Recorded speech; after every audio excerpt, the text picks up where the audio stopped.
Bonjour à tout le monde, Carole Caudrelier, accompagnatrice en transformation intégrale, transformation personnelle, professionnelle, également thérapeute, coach en neurosciences, formatrice en bien-être et bioénergéticienne. Alors aujourd'hui j'avais envie d'aborder le sujet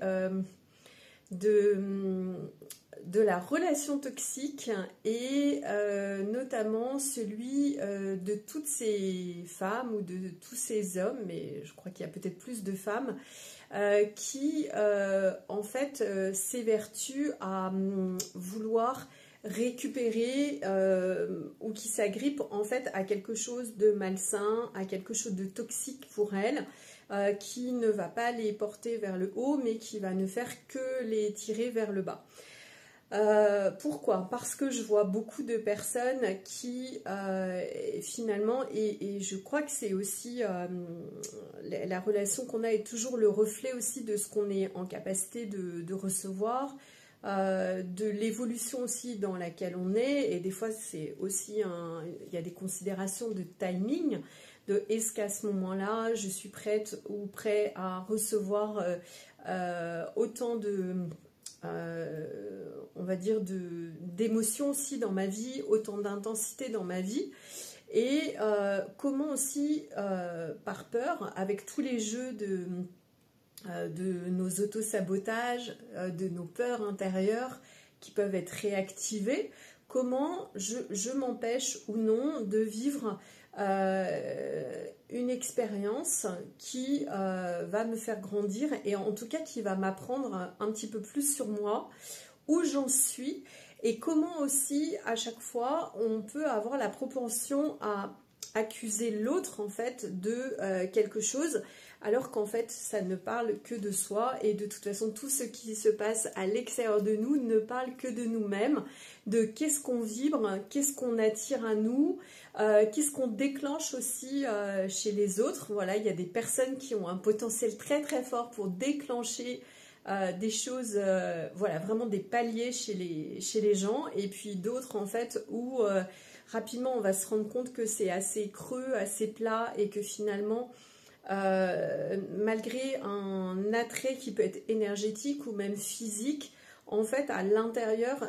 ça vibre pas forcément sur les mêmes fréquences que nous, sachant que nous-mêmes nous pouvons avoir nos propres vibrations qui varient aussi d'une période à une autre, pour la femme même d'un cycle à un autre et d'un jour à l'autre en fonction justement de la période du mois dans laquelle on se situe. Donc ça fait beaucoup de choses à la fois extérieures à prendre en compte,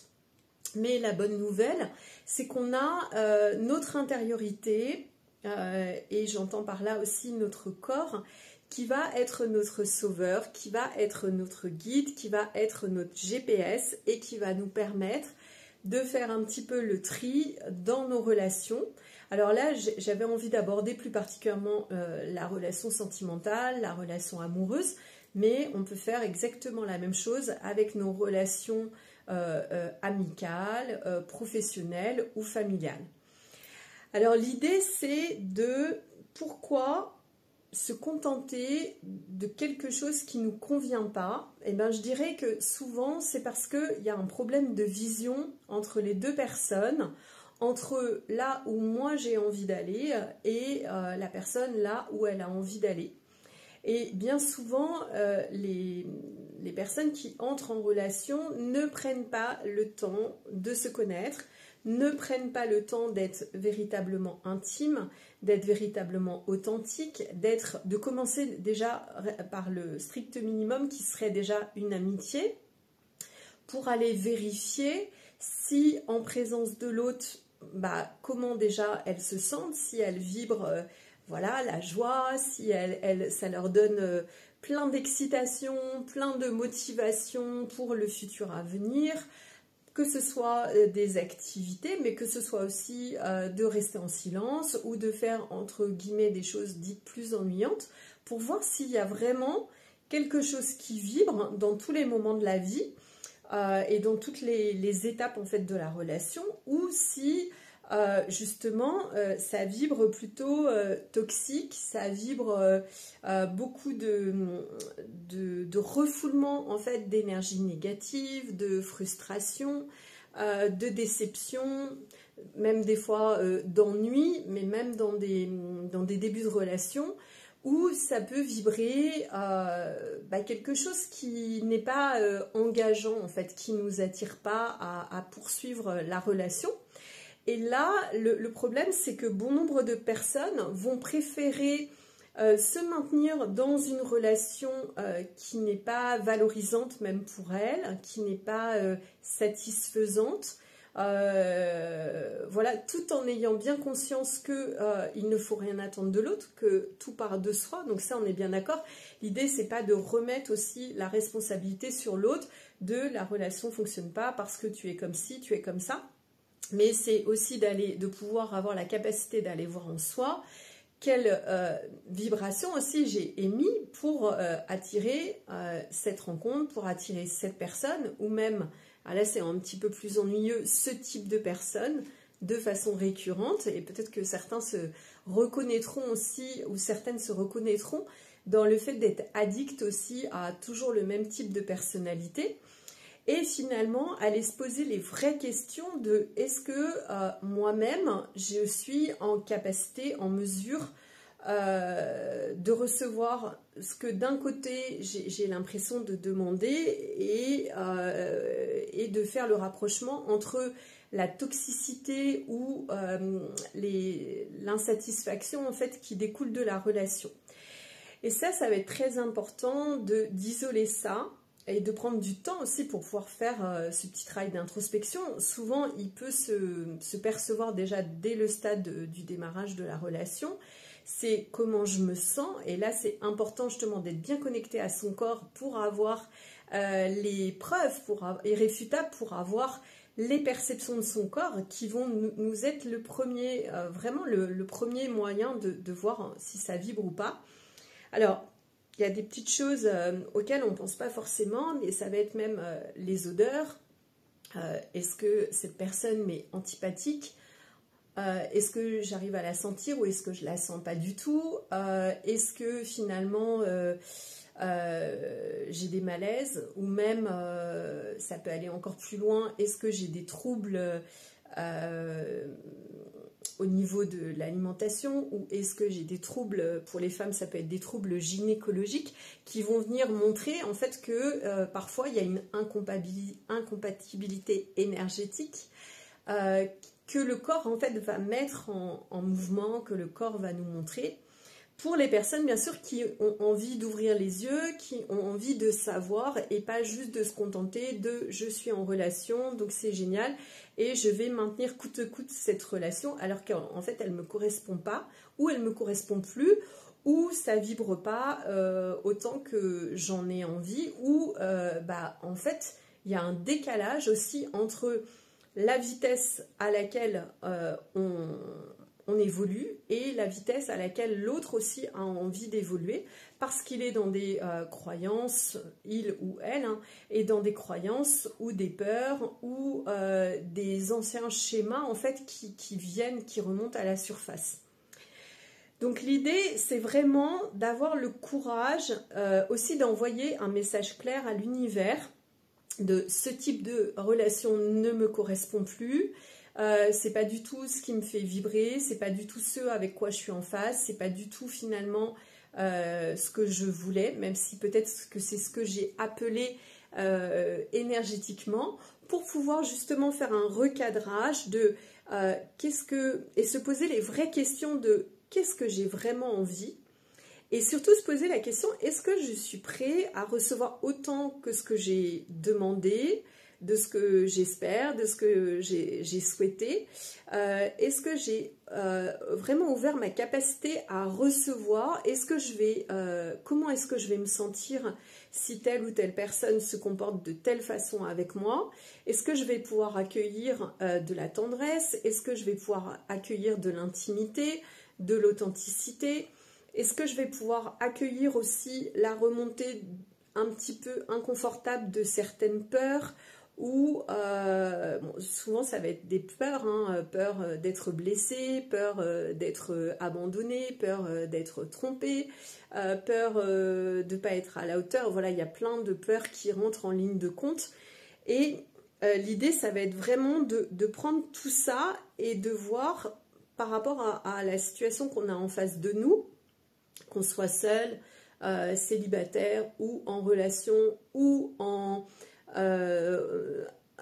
comment on pourrait dire, ou en pause, ou en je ne sais pas ce que je veux, ou j'ai même envie de rien, tellement que je suis déçue, tellement que je n'en peux plus, j'ai plus envie de relation, j'ai plus envie de rien. D'aller voir en fait que nous sommes le créateur de notre réalité et que la personne de toute façon qu'on va nous mettre en face, là où les personnes qu'on va nous mettre en face de nous, sont les révélateurs de notre intériorité. Et partant de là, ce sont des indices, des morceaux de puzzle qui vont nous permettre de voir clair sur la distinction et des fois la disharmonie entre consciemment ce qu'on a envie, une relation épanouissante, voilà, qui soit très nourrissante pour le cœur, pour le corps, on va dire pour l'esprit, pour notre mieux-être, pour notre émancipation, notre évolution, et ce qu'on a réussi à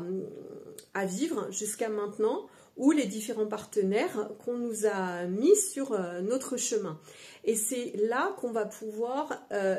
opérer aussi un espèce de rapprochement, alors par du travail d'accompagnement, par du travail personnel. Bien sûr, ça demande du courage, ça demande beaucoup de courage, beaucoup de volonté en fait d'aller au-delà de nos schémas mentaux, au-delà de nos peurs, au-delà de nos plus grandes peurs en fait existentielles, hein, de se perdre aussi dans une relation, de tout perdre à cause d'une relation, voilà, qui sont que des schémas de peur en fait et qui sont toujours basés sur l'inconnu. Ça va nécessiter donc ce courage, cette force d'esprit, cette volonté de toute façon d'aller observer. En fait, ça va être soi-même. Donc, entre guillemets, punir l'autre, se défaire de l'autre, sauf s'il est vraiment ultra toxique, de toute façon, ça ne réglera pas le problème, hein, dans le sens où tout émane de nous, tout part de nous. Donc, en fait, l'impulsion première, elle va partir de nous, de notre intériorité, de notre volonté de transmuter toutes ces blessures, de transmuter tous ces passages, toutes ces histoires, et d'aller voir nos ombres, d'aller voir qui l'on est vraiment et comment on a manifesté inconsciemment voilà, tel ou tel partenaire de vie qui, comme j'aime bien le rappeler, ne sont que des messagers. Donc c'est pour ça que ça ne sert à rien non plus d'aller les tuer, parce qu'ils ne vont être que des messagers d'un profond message que si vous bazardez, excusez-moi l'expression entre guillemets, le messager, de toute façon vous n'aurez pas accès au message. Donc le message est beaucoup plus important finalement que le partenaire, c'est-à-dire que le message va vraiment vous donner de la matière pour aller observer le décalage entre ce que vous souhaitez, ce que vous désirez profondément à l'intérieur de vous, que des fois vous refusez même d'exprimer ou de revivre, par peur de ça va être trop bien, ça va être trop grand, ça va être trop génial, ça va être trop vibrant, ça va être trop extraordinaire, trop inconnu, trop voilà, exceptionnel, trop fantastique, trop merveilleux, trop romantique, trop voilà, trop. Donc, d'aller remettre en cohérence et de faire se rapprocher tout ce qui est conscient de ce qu'on voudrait consciemment dans la meilleure vie, parce que voilà, la vie est courte et qu'on aspire tous à vivre dès maintenant, dès aujourd'hui, notre meilleure vie. En tout cas, c'est mon cas. Et l'inconscient, en fait, qui va nous ramener à des choses qui peuvent être s'éloigner en fait de ce que voudrait notre conscient et à des comportements qui ne sont pas en phase. Voilà, donc tout ça, c'est des choses qu'on peut aller explorer soi-même et bien sûr en étant guidé, en étant épaulé, en étant soutenu, en étant accompagné. Alors soit par un thérapeute ou un accompagnement extérieur, hein, soit même on peut aller aussi, si on en a envie, j'aime pas trop le mot travailler, mais on peut aller explorer ça aussi dans le cadre d'une relation. Et c'est ce qui fait tout le jeu pour moi de la relation, c'est aussi de pouvoir aller en toute conscience, en tant qu'adulte, en tant qu'adulte mature, en tant qu'adulte conscient, en tant qu'adulte en évolution et en connaissance aussi des blessures que l'on a, des oppositions aussi extérieures qu'il peut y avoir autour de nous, parce que je rappelle que dans le cadre de la relation amoureuse, tout autour de nous, en fait, peut être prétexte à opposition, à rupture, à distorsion, en fait, entre ce qu'on croit vivre et ce qu'on aimerait vivre et ce qui se passe en réalité. Et donc, tout ce qui vient de l'extérieur, de toute façon, ne sont que des considérations ou des schémas ou des expériences en fait qui vont nous ramener toujours à davantage de nous-mêmes. Donc se séparer, vouloir vivre en dehors de toute relation, quelle qu'elle soit, et là c'est transposable sur tous les milieux, amical, professionnel, familial et autres, mais notamment dans la rupture ou dans la relation amoureuse, vouloir se séparer sous prétexte qu'on va être plus tranquille, qu'on va prendre moins de risques et que finalement la vie va être plus simple, c'est totalement se méprendre, vu qu'on va être vite rattrapé par les circonstances de la vie, on va être vite rattrapé par nos aspirations profondes, inconscientes aussi ou conscientes, qui vont nous mettre sur la voie des choses qu'on a à voir se révéler dans notre vie pour pouvoir les transmuter, pour pouvoir, entre guillemets, les affronter, pour pouvoir juste avoir de la clarté dessus. Et une fois que la clarté est faite, ça nous permet de, voilà, comme un escalier, de monter une marche de plus. Et je crois que c'est ça, le but de la vie, c'est de monter des marches. Et d'aller se découvrir soi-même, d'aller s'explorer soi-même, toujours tous les jours un petit peu plus. Donc si on peut le faire à deux, tant mieux. L'idée c'est vraiment que la relation à l'autre soit au service de la relation à soi et d'une meilleure exploration de soi-même. Voilà. Donc c'est l'invitation que je vous fais d'aller explorer un petit peu ce pan plus spécifique relationnel,